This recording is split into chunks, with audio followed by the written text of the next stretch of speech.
Hello, I'm Archibald Chesterfield the Third, fuckers. Archibald Chesterfield the Third, AC3, fuckers, AC3. And today I'm making a video for Simon Crane. And he's I kind of like that guy. Simon Crane's a nice guy, and I first started watching his videos when he made the comment, "What a conceited twat!" And I thought anyone who calls Archie a conceited twat can't be a bad person. So that's where it came from. And no, he's a great lad. He's a great lad. And I just wanted to go over. He's put a challenge to me. What is the fifth piece he would buy that I would recommend for $10,000 US? And we're talking about Simon Crane's £20,000 collection. The lotto winner question. You know, what would you buy if? What would you buy? And I gotta tell you the truth. I didn't really go through his list long enough, so I think I might just recap on it. So let's go through there. There was the Brumont Supermarine. The only thing I can say about that watch, it's a piece of fucking shit. It is a piece of fucking shit. I have no idea why he keeps bringing it up. Why the fuck he bought that piece of garbage is beyond me. And in all complete honesty, I got to tell you the truth there. The only reason he keeps bringing it up is because I think it's sort of, he sort of feels guilty for being so fucking stupid and buying it. So the Brumont is just Supermarine. Forget it.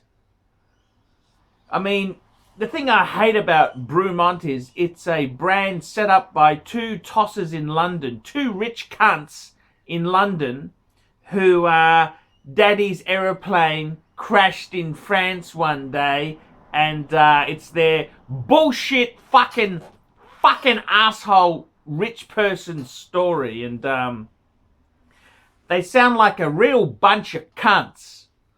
So that's the Brumont. Garbage. His next piece he talks about is the Grape Oyster Perpetual Rolex. And many years ago, my friend Greg in England, he bought an Oyster Perpetual with the blue dial, and I said, don't pay retail, don't pay retail, don't pay retail. And sure enough, he did. And why the fuck you want a grape dial watch like that? That is just bullshit.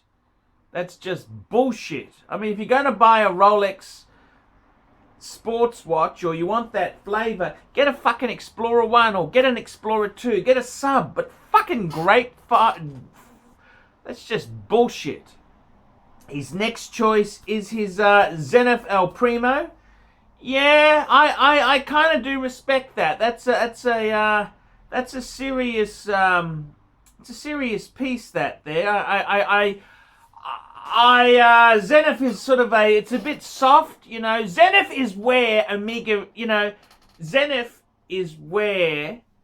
should be where Amiga is. Okay, it should be highly, Zenith should be like where ArchieLuxury is. It should be highly regarded and sought after instead of not. But it's that's a cool watch he's mentioned there.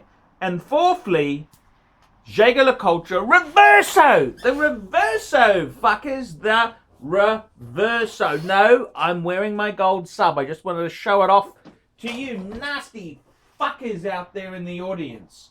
No, the Reverso. And I agree, yeah. You can't argue with the Reverso. What do I think of that Dream collection? And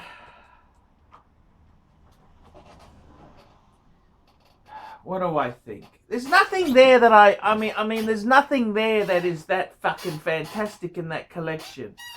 I mean, my collection is better than that anyhow, and I haven't won the fucking pools or the lotto. The Brumont is garbage. The purple fucking grape-coloured Oyster Perpetual is, I don't understand that. The Zenith is okay, and the Reverso is okay. Nothing that fantastic in that collection. What would I add to that piece? A fifth piece? The fifth piece in that collection? Well, I like to try, when I'm looking at building a collection, I like to try and cover a few bases. So he's got the Brumont Supermarine. I suppose that's his dive watch. He's got the Rolex Oyster Perpetual as sort of his sporty sort of watch. Sporty, dressy, casual, arty-farty sort of watch. He's got a chronograph, and he's got the ultimate horology, the Reverso. I think he needs to add, he's got to look at looking at his four pieces. What does he really need to add there? And I'd say you should be looking at adding some sort of GMT piece. That's what you'd have to add. Because you've got, let's have a look at it. You've got dress in your Reverso. You've got dive watch in that fucking Brumont. Chronograph in the Zenith. So I reckon you should be adding a I'd personally add a GMT sort of thing. Now you've said £5,000, which is 10,000. About 10,000 Aussie, 8,000 US, and I think bang per buck, I'd be buying a Rolex Explorer 2. I reckon that is great bang per buck. And that's what I'd be buying. You want a GMT function piece to complete that collection. And I gotta tell you, I've gotta tell you. I mean, Simon, if I had to, you know, I kind of, it's just kind of, it's kind of nasty, but I'd get a GMT function watch, and the best GMT function watch is either the Explorer 2 or a GMT Master 2. That's what I'd be going. I'd be going pre-owned, I'd be going pre-ceramic, pre-42 mil. That's what I'd be fucking doing. I reckon that's the greatest sort of, you know, it's a nice, you want to try and round out your collection. You're covering your bases. I mean, Brumont as your dive watch. You've got your Zenith as your chrono. You got your Reverso as your dress. So you're missing a GMT watch.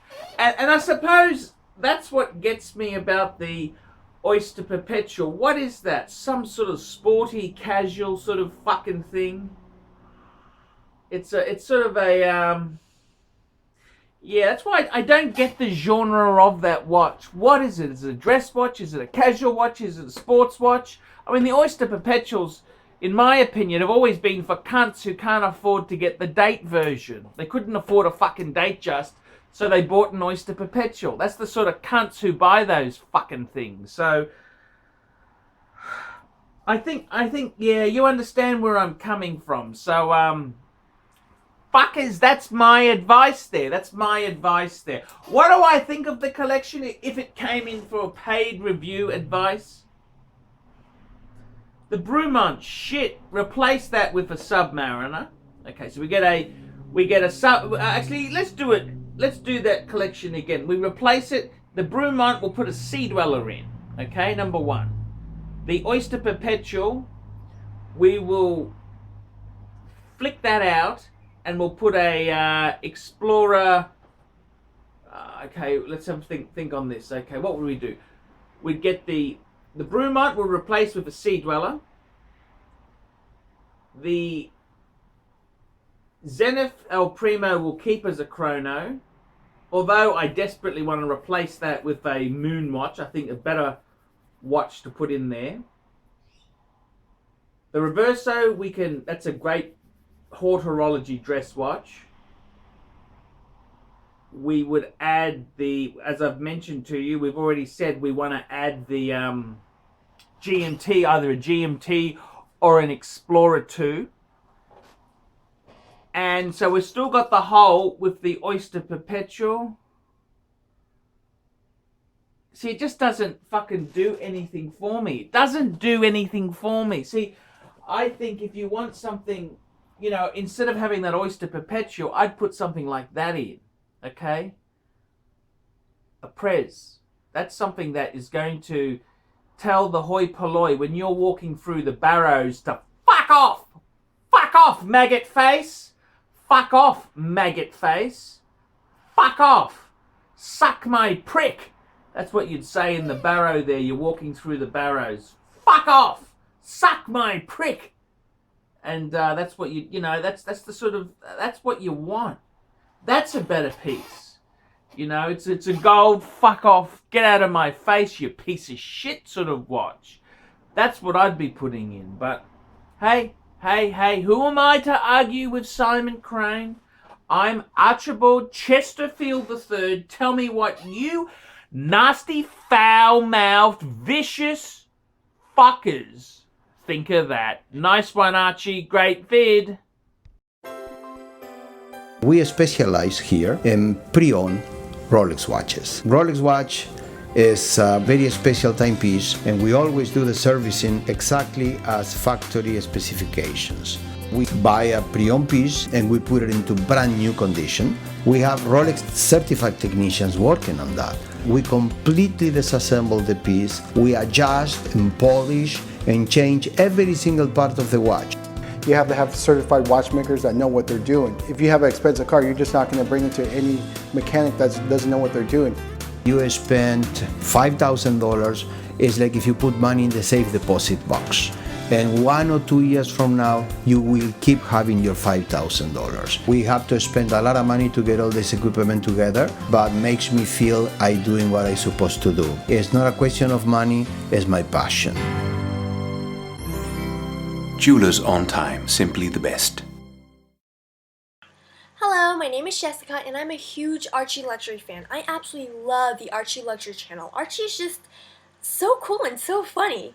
Archie, you actually remind me of my rich uncle who was later arrested on fraud charges.